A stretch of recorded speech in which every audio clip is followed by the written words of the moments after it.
A graça e a paz, amados irmãos, mais uma vez reunido para a nossa prosa sobre a pregação do último domingo. Pregação esta realizada pelo pastor Heber, que está ao meu lado, e baseada no texto em Gálatas, capítulo 4, versículos 4 e 5. Farei a leitura e também está na descrição do vídeo. Vindo, porém, a plenitude do tempo, Deus enviou seu Filho, nascido de mulher, nascido sob a lei, para resgatar os que estavam sob a lei, a fim de que recebêssemos a adoção de filhos. Pastor, seja bem-vindo mais uma vez. Obrigado. O título da pregação do senhor foi a importância do advento do Natal. Por que é tão relevante a gente trazer esse assunto neste momento em que nós vivemos, pastor? Infelizmente não é algo, que nós temos costumes de ouvir a respeito do advento, né? E ele realmente é muito importante porque ele nos faz ver algumas coisas que vai encaixar muito com o texto que nós lemos, que é a questão da plenitude dos tempos. Então a plenitude dos tempos, ela se concretiza ali no nascimento de Jesus, ou seja, dá início ali àquilo que era o grande plano de Deus. E ao passarmos então pela questão do advento, do Natal, nós vamos nos lembrar de muitas coisas que vai fazer com que esse momento do nascimento de Jesus fique muito mais claro para as nossas vidas e, obviamente, nós vamos também compreender a importância do nascimento de Jesus. E nós vivemos, Júlio, um momento agora de celebração, né? Estamos em dezembro, todo mundo se prepara e todo mundo então comemora o Natal, mas muitas pessoas não compreendem direito a celebração desse dia, por isso talvez até não tenha uma expressão tão profunda do coração mesmo ao celebrar esse dia. O advento do Natal nos ajuda a perceber algumas coisas que vai fazer com que a nossa motivação, a nossa visão de comemoração seja um pouco mais profunda. É comum, pastor, a gente ir até o aniversário e levar presentes para o aniversariante. O Natal foge à regra, parece que nós trocamos presentes entre nós e, culturalmente falando, a verdade é que muitos nem lembram do aniversariante. Parece que o Natal perdeu o seu propósito real, bíblico e escriturístico e se tornou apenas consumismo. E momento de perdão, de frases de efeito, mas não é o momento da palavra de Deus. O Senhor, na sua pregação, enfatizou muito essa necessidade de retornarmos à essência do Natal, o que de fato ele significa. Discorra um pouco mais sobre isso ainda na introdução, pastor. Isso. Colocamos ali que o advento ele faz com que a gente olhe para a festa do Natal de uma forma um pouco mais cristocêntrica. Cristo é aquele que nós estamos celebrando. Afinal de contas, foi ele que nasceu. E é muito importante nós observarmos toda a história, quando o advento nos apresenta, para que nós possamos estar com o coração preparado para adorar o verdadeiro Deus e celebrar verdadeiramente Cristo. Como foi dito, nós não levamos nenhum presente. Nós já recebemos o grande presente. Afinal de contas, Jesus é o presente maior para as nossas vidas. Agora, a grande questão que nós podemos levar para esse dia é um coração voltado para o verdadeiro significado do Natal. O Natal vai nos mostrar que nasceu alguém muito especial e que é indispensável para a nossa vida. Então precisamos trazer isso à nossa memória. Na primeira divisão do texto do Senhor, o Senhor coloca que nos faz lembrar da promessa da vinda. Promessa essa que foi feita há muito tempo, mostrando que o nosso Deus zela pela sua palavra a fim de cumprir todas as suas promessas. Falando do Natal, pastor, por qual razão nós devemos plenamente nos alegrar com o nascimento de Jesus? Isso. Então, uma das coisas que nós devemos nos alegrar diz respeito a uma promessa. Ele é resultado, fruto de uma promessa que Deus fez. Lá quando Adão e Eva pecou, então Deus apareceu. E nesse aparecimento ele dialogou tanto com Adão, com Eva, com a serpente também, o diabo que estava por trás ali. Deus então ele fez grandes promessas ali. E essas promessas iriam ser cumpridas através da vinda de Jesus. Então o nascimento dele vem trazer ao mundo o início de uma concretização de tudo aquilo que Deus prometeu ao diabo, que seria derrotado definitivamente, e ao homem que seria resgatado para que Deus pudesse então voltar a ter essa comunhão com Ele. E obviamente nós temos a grande esperança de uma segunda vinda de Cristo. O Natal mostra essa primeira vinda, mas nos deve fazer lembrar que há mais promessas. Há uma promessa do retorno desse Jesus, agora não mais nascendo num berço. Ele virá até as nuvens e vai levar todos aqueles que foram alcançados por tudo aquilo que Ele fez como cumprimento dessa promessa. Por isso a importância de nós lembrarmos, né, desse momento do advento, porque ele vai nos levar a essa grande promessa de Deus. A gente vive numa época em que as pessoas, pastor, têm o hábito de levar as promessas dos homens muito a sério. E não leva as promessas de Deus muito a sério. O senhor falou da segunda vinda de Cristo. Já existem denominações, pastor, que não creem numa segunda vinda e têm ensinado isso de maneira alarmante em nosso meio. O que a gente pode falar para despertar essas pessoas desse sono e desse engano que eles se envolveram? Bom, nós só vamos compreender as promessas de Deus quando nós realmente dermos valor a tudo aquilo que Ele falou, a tudo aquilo que está registrado na Sua palavra. Então, infelizmente, hoje as pessoas estão olhando a Bíblia com muito descrédito e pensando muito naquilo que as pessoas falam filosoficamente. E tentam convencer as pessoas, né, filosoficamente, para que elas não venham acreditar no que a Bíblia está dizendo.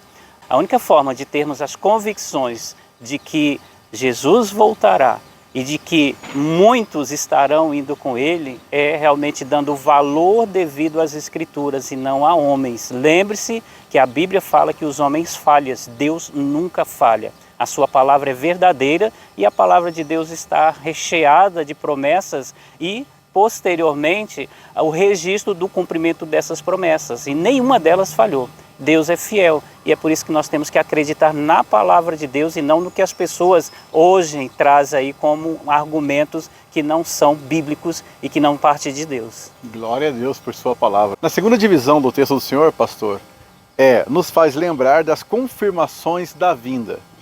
Que vinda, pastor? A vinda de Cristo, né? O nascimento de Jesus e tudo aquilo que Deus tinha preparado. Quando Deus, ele lá no Éden ainda, prometeu diante ali de Adão que enviaria alguém, ele foi alimentando essa sua promessa no coração, na mente das pessoas, que principalmente do povo que ele formou, que ele escolheu. Através dos profetas, através, né, de todos aqueles que tinham contato, né, com o próprio Deus, através da aparição do próprio Deus, através da revelação do próprio Deus, ele foi confirmando no decorrer da história desse povo que ele voltaria. E essa confirmação veio justamente dias antes, né, ou meses antes do Senhor Jesus mesmo nascer e vir a esse mundo, quando há registro ali do anjo anunciando que Jesus estava chegando já. E que houve uma grande alegria, tanto por parte de Maria, Isabel e tantos outros que ouviram em primeira mão esse anúncio da confirmação. Então a confirmação foi dada, viria aquele que seria o Salvador. O Salvador, por isso que nós nos alegramos com o Natal, porque foi anunciado, foi confirmado e hoje nós podemos ter essa certeza. Uma vez que nós sabemos que a primeira vinda é um fato histórico, a segunda vinda é uma promessa, mas que também vai se cumprir, assim como o primeiro se cumpriu, né, pastor? Não, exatamente. Por que nós temos essa certeza? Porque quem fez a promessa é o mesmo que prometeu lá no começo que enviaria alguém para nos salvar, ele enviou o Filho dele. E agora o Filho dele fala por ele e promete que vai voltar, e que vai voltar para buscar todos aqueles que o receberam aqui, que aceitaram, né, ali tudo aquilo que ele fez como um sacrifício para a remissão de pecados e agora tem um comprometimento com ele. Então a grande certeza que nós temos de que isso vai cumprir é porque o autor da promessa é o mesmo que fez lá atrás e que deu demonstrações de que tudo que ele faz se cumpre. Na terceira divisão do texto do Senhor, fica claro que o advento do Natal também nos faz lembrar do cumprimento da vinda, que se cumpriu na plenitude dos tempos. Ou seja, há um momento certo para o cumprimento de cada promessa de Deus na história. Deus não tem pressa. A pressa é de seres imperfeitos. Então, acho que a palavra-chave aí realmente é plenitude dos tempos, né? Porque nós temos que refletir, né, que o projeto é de Deus, o plano é de Deus, a execução é toda dele. E nós fazemos parte dessa história. E é no meio dessa história, né, diante de tudo aquilo que são os eventos, é que Deus vai cumprindo a sua promessa. E essa promessa vem sendo cumprida de forma progressiva. Houve um anúncio, houve uma preparação, houve um direcionamento do povo, houve uma convocação para que eles pudessem estar se preparando para a chegada, houve o cumprimento da chegada de Cristo Jesus, que veio no momento certo de Deus, e ainda há promessas a ser cumpridas, e essas promessas vão se cumprir no tempo de Deus. E nós não sabemos qual que é o tempo de Deus, e é por isso que nós devemos estar preparados, porque todas as promessas de Deus se cumprem. Eu quero fazer um paralelo aqui, pastor, ainda dentro do último tópico, antes de ir para a conclusão. O senhor coloca no final a seguinte frase: apesar de muitos saberem sobre a vinda do Messias, poucos estavam preparados para este momento, pois somente alguns entenderam e usufruíram da salvação. Ou seja, muitos sabiam, poucos estavam preparados. Isso para a primeira vinda do Messias. O que nós podemos dizer em relação à segunda vinda do Messias, pastor? Será que essa história se repete? Eu acho que vai cumprir do mesmo jeito. A segunda vinda vai acontecer, né? As coisas a plenitude do tempo vai acontecer justamente, quase que repetindo os mesmos fatos do anterior. Por quê? Jesus tem sido anunciado e muitas pessoas têm essa certeza, né? Têm esse conhecimento a respeito de Jesus. E sabe que o mundo vai se acabar, sabe que haverá uma segunda volta de Cristo. E mesmo aqueles até que aceitam isso na sua vida e querem viver, né, debaixo dessas promessas, não se preparam, parece que estão adormecidos. E a palavra de Deus diz que nos últimos dias a fé de muitos realmente ia enfraquecer. As pessoas iam se descuidar, por isso que ele fala tanto para a gente estar vigilante, porque ninguém sabe o horário e o dia em que Jesus vai voltar, mas ele vai voltar e muitos estarão desprevenidos e não haverá uma nova chance. Vai vir só uma segunda vez e pronto. Naquele dia diz que vai haver muitas pessoas ali, né, chorando, reclamando e querendo realmente voltar a ter um compromisso com Cristo. Não vai ter mais tempo. O tempo é agora dessa grande preparação. A hora é agora. A hora é agora. Não tem outra hora. O que um cristão deve fazer, além dessas coisas, de reunir a família diante do Natal, pastor? Que coisas mais ele pode fazer para se aproximar mais do sentido original do Natal, que é o sentido dele ser cristocêntrico? Que coisas práticas, que ações práticas um cristão deve fazer nesse Natal que se aproxima? Então, eu acho que, né, as questões práticas, eu acho que ela não se resume ao dia do Natal, mas principalmente, né, nesses dias que antecedem o Natal. Afinal de contas, o advento é justamente esses dias que antecedem.